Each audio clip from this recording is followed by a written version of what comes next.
So, so my parents, especially my dad, was always a pioneer. So he was always, whatever he did, it was always like one step ahead. So he was worked for a very big international stationery company. When he left that, he started a software and computer company in our kitchen, and very quickly went from that, As you do. from him, my mum, and a secretary, to being the largest RBM dealership in Europe in 10 years. And so he sold that and wanted a new venture.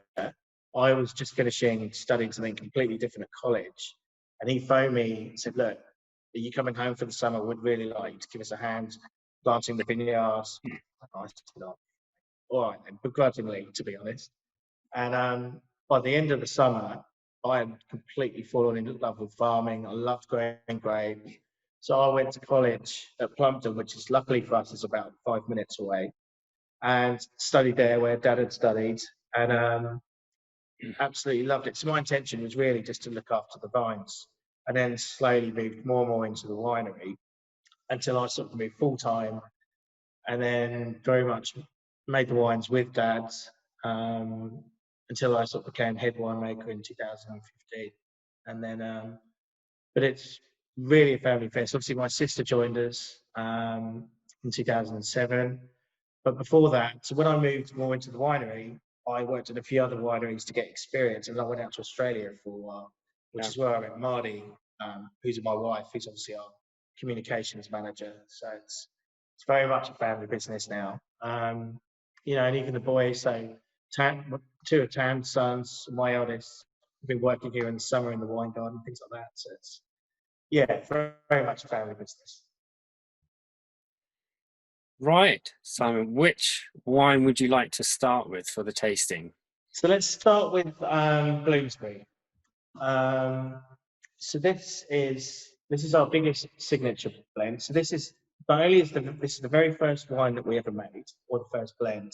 It is the one wine that we will make every single year. So touch wood, we've not had very many bad years, but when we have, it's like in 2012, this was the only wine we made in 2012, which is our biggest challenging year. Which is frustrating because the wine that we actually made from that year was really good quality, just not very much of it. Sure. So Bloomsbury is really important to Ridgeview. And the blend for this is 60% Chardonnay, or roughly 60% Chardonnay, 25% Pinot Noir, a little bit of Pinot Meunier. And the reason the cepage is this is that represented what we originally planted here at Ridgeview. And the reason we did that is it kind of represents what we feel are the strongest varieties. So we plant more Chardonnay because it's the most high yielding, it's the most dominant, followed by Pinot Noir and then Meunier. And over the last probably 10 years, especially when you go to internal trade tastings and things like that, that you're starting to see this, I think, as our classic blend for an industry. Blends tend to be Chardonnay dominant, and it brings out that freshness, that citrus, that tropicalness, which, especially with younger wines, just makes it so accessible, so easy drinking. And the Bloomsbury we make very much as an aperitif, so we want it to be fresh, and we really want someone to want to have a second glass. And I think the Bloomsbury is a really good example of what English wine is all about: that freshness and that accessibility.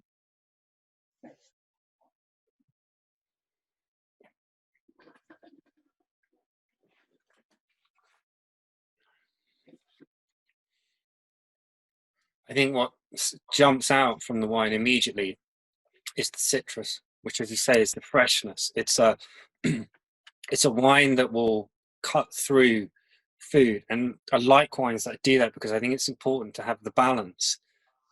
Some wines, very good to just drink and enjoy, but it's great when you're able to pair wines, and the freshness, the crispness, the acidity that you're talking about is present and precise. That it's very well balanced. And it's a lovely wine, which obviously we already knew, but it's great to talk about it. How we're going to talk about matching foods. One of the parts of this job that I really like is obviously educating the consumer about Ridgeview, obviously, but about English wine. And Mm. as I was saying earlier, there's a lot of people in England that love wine and are only really just starting to realise that we've got this sort of industry. So we do a lot of dinners, especially locally with Brighton on our doorstep, of what we call Ridgeview dinners. So we do 5 or 6 course meal, and we'll match each wine with a different course. And you see the guys sitting down and they're kind of like, oh, this is exciting, English wine, it's new, and they think that sparkling wine with every course, and you're like, that's so weird. And then by the second course, you can see they were thinking, oh, actually, this is really interesting. And by the third course, I've got, wow, I love this. That's so perfect. And then by the fourth course, I'm like, oh my God, why have we not done this all the time? And it's like, I love that. So you're kind of like educating and opening them up on 2 different levels. And I really like that. And I remember we used to have to go to Champagne for supplies and getting bits and bobs fixed all the time. And Dad and I used to stay in this auberge just outside Epinay in Mousey. And it was run by this guy who was obsessed with champagne. And you'd sit down for dinner.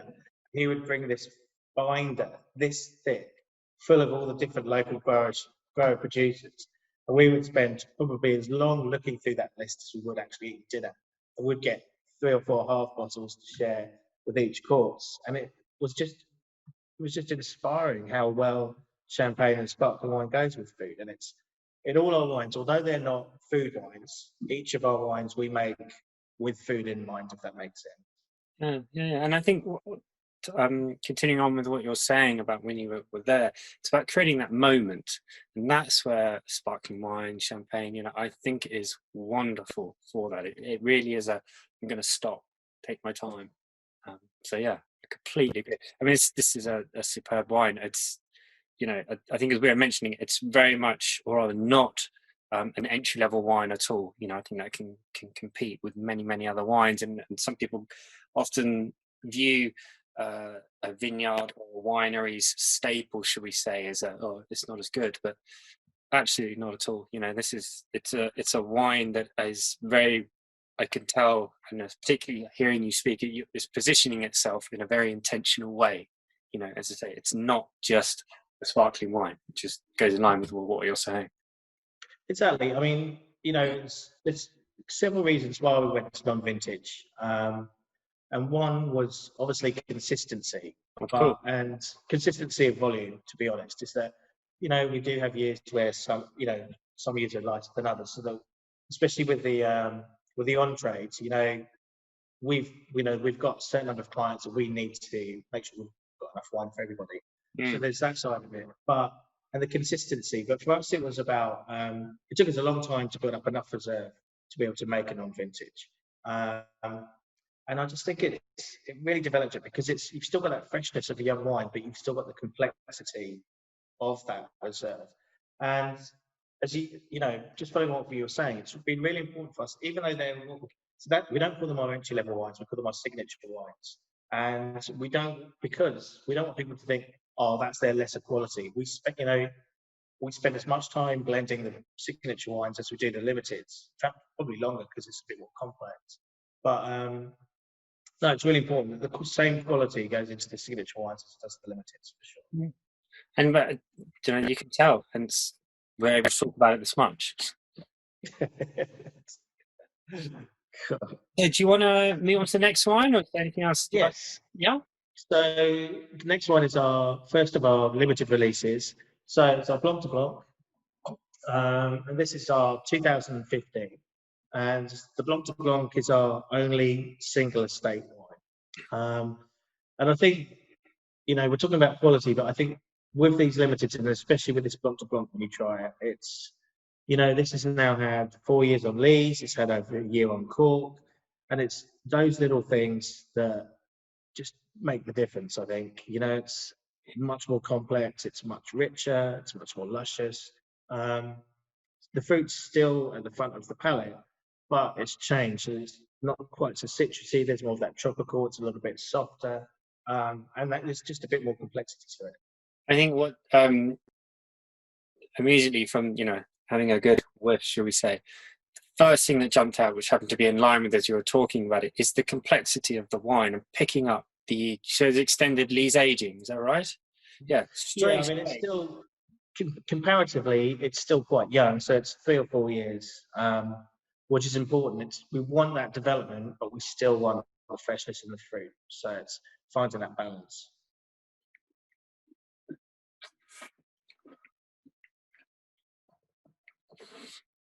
I think I mean, yeah, that's the main thing that strikes me with this wine compared to the other one is the lees aging that you're talking about, is the development. There's much more of a slightly rounder mouthfeel, I think is how I would describe it. Coating the tongue beautifully, and it is a little bit more mellow. You know, it's like it's calmed down a little bit compared to the first one, which is why I think the first one brilliant with food. This will pair perfectly as well, but it's just interesting to notice, you know, as you know, when you do them back to back like this, where the impression or where the wine impresses you from what it's saying. But it's lovely. I mean, it's a great example of an English sparkling wine, and what I finding most pleasing is lovely finish. It's still there, but it's the balance. Lovely, lovely balance again. It's the work. I think, yeah, that's all. With all our wines, it's the balance that's probably key. Is that we want, we want so many things to come and be expressed in each of our wines, and it's finding that balance where something doesn't overtake another side of it, and it can be difficult sometimes, but hopefully, I think in these wines we've definitely matched it, especially with this Blanc de Blanc, and so the Blanc de Blanc is probably becoming our sort of premium blend. Hence, it's our only single estate, and the reason it is our single estate is that over the years we've won.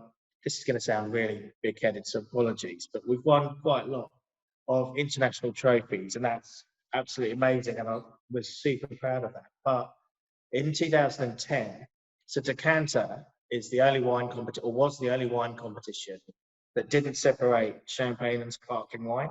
So it had all sparkling wine together. And in 2010, we were really lucky to be in the finals for international sparkling wine. So I don't know if you've ever been to a Decanter awards dinner, but it's a pretty fancy affair. And so it's up at the Royal Opera House, which is a beautiful building. So we took the whole team, it was quite a small team back then, so it wasn't too bad. So we're all dressed up, and you get to go to the tasting beforehand. And it was us with two other amazing champagnes, Piper Heidsieck and Charles Heidsieck. And Dad and I were like, this is amazing. How amazing to get to this final three.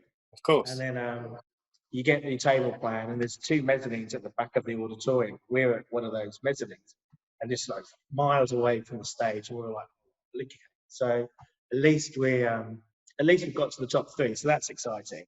So at the dinner, you have it was 5 courses, and each course had 3 different wines to taste. And obviously, we're all on top form, really enjoying ourselves. So we were more than tasting each wine with each course. And then they get to the end of the evening, and they start talking about the wine of the year. And Claire and I were looking at each other. They said, it's a Blanc de Blanc. We were thinking, we're the only Blanc de Blanc. And then they start talking about England and Sussex and Brighton. And then we just realised, so we were like so overwhelmed and excited. And obviously, Stephen Spiro was giving out the trophy, and it was we celebrated that night, I can tell you. And it's really obviously super important for Ridgeview to get such a prestigious award, and the only wine region outside Champagne to ever win that award. But I think for our industry, it was also a really important moment. I mean, obviously, we were starting to build a bit of profile in the UK, but suddenly, overnight, Decanter is probably the most widely read wine magazine in the world.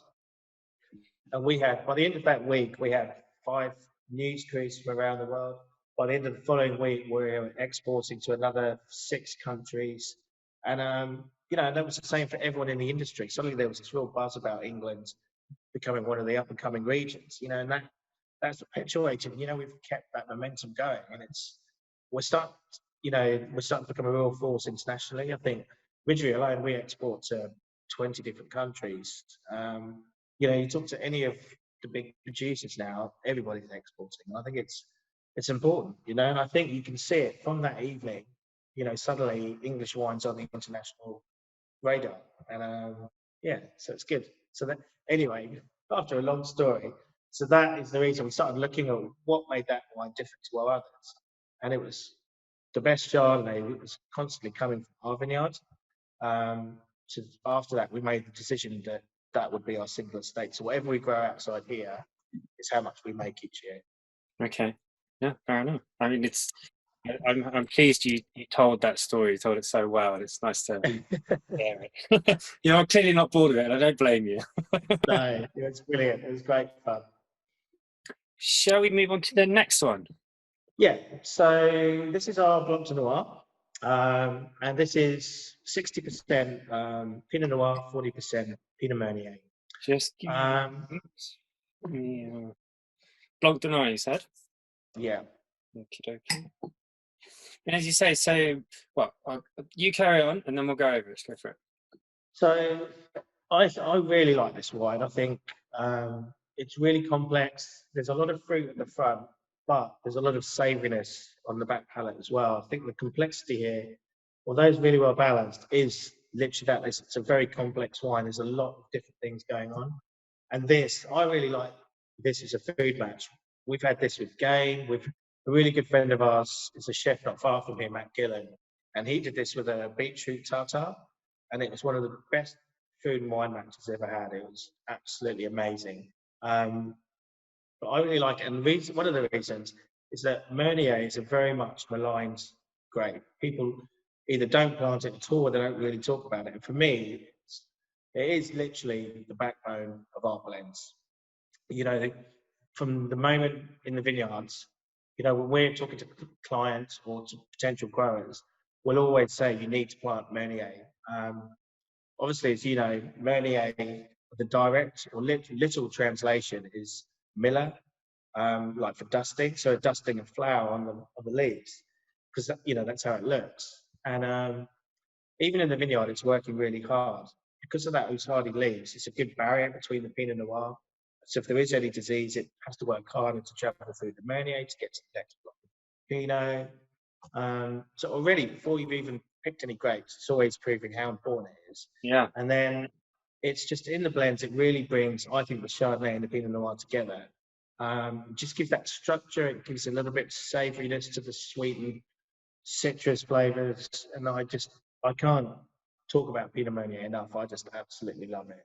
And I think it shows really well in this wine. Remind me of the blend again. So 60% Pinot Noir, 40% Pinot Meunier. Okay, wow. Because the main thing I picked up on was the smoothness. I mean, yeah, again, it's a lot of the wines anyway, but again, it's something you've touched on a lot. How sparkling wines sometimes they could be a bit too, perhaps acidic, but like they're a bit too sharp. And it's wonderful when you get a lovely balance that it's soft and smooth, which does come with a bit of aging. But this wine in particular, and especially doing this as the tasting in the way that we are, it's really apparent how much smoother it is, how softer it is. But it you know, and I don't want people to think that's a negative, because it's just has a very different experience in the mouth. You know, it's a lovely mouthfeel, beautifully soft, and it's one of those wines that I feel like I really want to take my time over. You know, sometimes it's great just to have a good glass of wine, and it's a sparkling wine, red, white, rosé, whatever. And there are wines that come along that you just like, just gonna sit here and sip gently. And that was the first impression I got from this. Was like, just gonna take the time. I mean, I wish we had more time, but And that's exactly what we want. It's, you know, it's the same quality as the Blanc de Blanc, but it's a very different experience. You know, it's a very, you know, again, it sits within the Ridgeview house style, but you know, there's no point making 6 wines that all taste the same. You know, so all have to be very different expression. They all have to bring something different to the table. And I think, you know, between the Blanc de Blanc and the Blanc de Noir, you know, they really are at either end of the spectrum. Yeah, and I think they sit well next to each other. which is the exact point. Is you're talking about the range that you've got. Your wines need to fit certain criteria, and as we're talking about food pairing wines or starter wines, and just, you know, sparkling wines, great to enjoy. And that's definitely what I'm picking up, is by doing it and having this back-to-back tasting or vertical tasting rather. Do you have anything more you'd like to mention about the Blanc de Noir? Um, no, I just think it's despite the complexity of it, it's a really accessible, really easy drinking wine, and it really does suit so many different occasions. So it sits really well on the dinner table. It sits really well in the garden on a summer's day. It sits really well by the fire on a winter's night, and it's just a really versatile, really interesting wine. And as you can tell, I'm really happy with I think that's all we need to know. The winemaker's happy. We can be happy. Right. Okay, Simon, let's move on to the next one. Cool. So this is our Rose to Noir. So this is so the reason we differentiate it from our other rosé is our other rosé is Chardonnay dominant, so it's very fresh. But we make a red wine from Pinot Noir and Pinot Precoce, which we then blend for the colour. Um, the Rose to Noir is very much a limited release. It's always 5,000 bottles or less. Oh, right. We, so it's always really small. And the reason for that, this is our interpretation of a saignée method. So how we make this is, so we work really closely with our growers, and between Matt, our vineyard manager, and I, we'll go and see them through the summer, and we'll have pinpointed certain blocks that we'll think will go into our Rose de Noir. When they'll come in, so they get picked, it sits in the crates overnight, and the last thing the late shift do is they'll load the press with that grapes, and then I'll come in from about 5:30, 6 in the morning, and I'll start monitoring it. So it sits in the press whole bunches between about 6 and 10 hours, and then we'll press it. So, but we'll still do a sparkling press, so it's still really, really light. So you get the color extraction, but you're not getting any of the tannins. You get some of the fruitful phenolics, but none of that sort of savory bitterness. Um, so hopefully, when you taste the wine, you've got all that freshness of the Pinot. You've got that sort of tobacco licorice of the Meunier, but you don't really have too much tannin. There's not too much bitterness that we've got to sort of balance out. And again, there's a lot going on in this wine. And another reason I like this is that you pour it into the glass and you think, oh, it's a rosé. And then you taste it and you're like, wow, there's a lot going on here. Really good food wine, really good dessert wine. And I only found out this earlier this year, is that each month we sort of do in-house promo one of the wines. And Brandon, our sales team, he wrote the blurb for the Rose de Noir and basically implied the only reason we make this wine is because the winemaker likes making it. It's kind of like, oh yeah, I guess that's probably true. Yeah, and again, like the Blanc de Noir, it just shows the versatility of Meunier and how well it can go with food, without food, and just shows the complexity of Meunier and why people need to talk about it more and more, really. Absolutely. The main thing that it's making me want to do, which I'm really surprised about, is go for red berries, like strawberries, raspberries. There's this lovely sweetness in the wine, and again, I don't mean sweet wine, but it's the really delicate fresh fruit that is coming through and it's the red fruit characters, obviously, and it's really well balanced. It's lovely. And as I say, I feel like I want to grab some red fruits to just to make sure I know what's going on. It's yeah, I mean, I think because of how we make the wine going into this blend, you really are extracting all the best fruit qualities of the grapes, Sure. and but not taking any of that bitter savouriness from it. So it's and then when you balance that with some sort of, for us, extended lees age, extended cork age, you get that complexity with it. I always used to think you can never match sparkling wine with desserts or cheese. And I think with this wine, it sits well with both.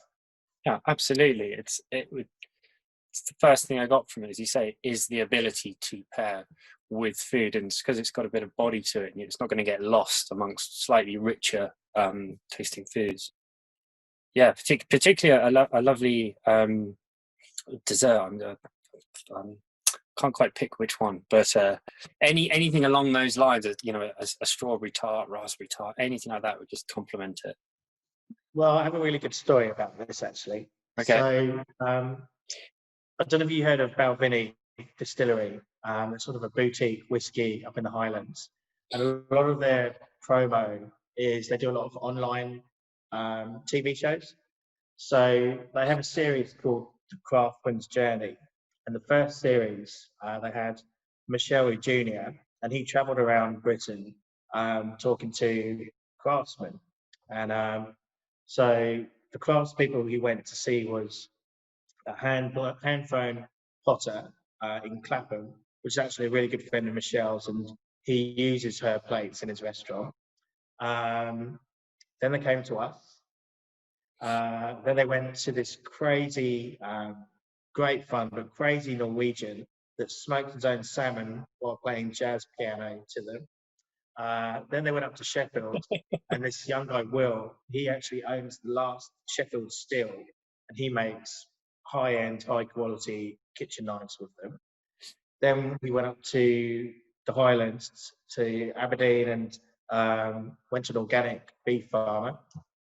And then we went down to the distillery where Balvenie is the only distillery in Scotland that has its own in-house cooperage. Okay. So each episode is going to visit one of us and talk about our craft. And then the finale episode is we all went up to Balvenie, and then we actually stayed at the Grant family house. And Michelle cooked a dinner using all our craft. So we had the smoked salmon, then the roast beef. Oh no, the smoked salmon was served on an oak stave from the Balvenie barrels. Then the beef was served and carved with the knife from Sheffield Still, and then we had our wine for dessert. So it wasn't that long after harvest, so I'd taken some grapes up with us, and so Michelle made the most richest, luxuriant vanilla ice cream you can imagine, served in a champagne coupe, and then he'd hand peeled the Pinot Meunier and Pinot Noir grapes, which were around the ice cream, and then he poured the roasted Noir over the ice cream. Oh. It had kind of like a grown-up fruit cocktail salad, but it was amazing. You know, it's very grown up, but it's brilliant. But it showed you how well the Rose Noir can sit with something that rich and that luxurious that you wouldn't normally associate sparkling wine with. Again, it just shows the versatility of what you can match sparkling wine with. And as you say, not most people wouldn't be aware to do something. Say, I mean, that's quite extravagant, but to pair these sparkling wines with food, and there's a lot that can be achieved by doing that, and all these different taste sensations, and then draw out more in the wine, more than yourself, and it can be a wonderful experience. It really can. Obviously, the story you said kind of taking that to another level, but we can aim there. It was a really good week, I have to say. I'm sure it was. So, is there anything else you'd like to mention about this wine?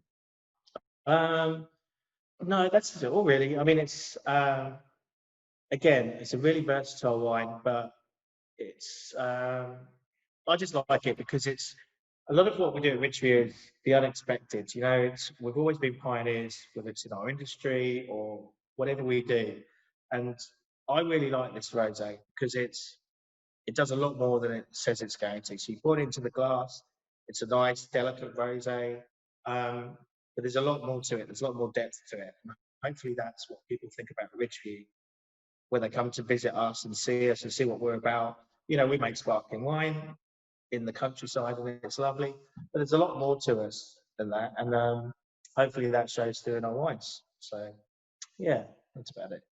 And now I agree. It is more about what you're putting into it and how that's coming across. So it's, not just sparkling wine that people presume, and everything we've spoken about, and through the tasting and the representation that you're putting of Ridgeview is the way you explore the process, how you're developing the wines, and then you're also adding to the consumer's experience when they're drinking it. And it does come through, it does really relate to in the wines. It's great. Good. Nice. Well, thank you so much, and I'm pleased that you enjoy the wines. No, well, we do, and thank you, Simon. I really appreciate you putting the time aside. Oh, it's my pleasure. And when things get back to normal, you have to come back down and have something to eat in the wine garden with us. No, I'd love to. It's been too long, I think, for all of us. Yeah, absolutely. Yeah. Hopefully not too much longer. No. Simon, thank you so much for your time. Oh, absolute pleasure. Really nice to speak to you, Guy. And, seriously, hopefully we'll catch up soon when it's all back to normal. Will do. Thank you. Good.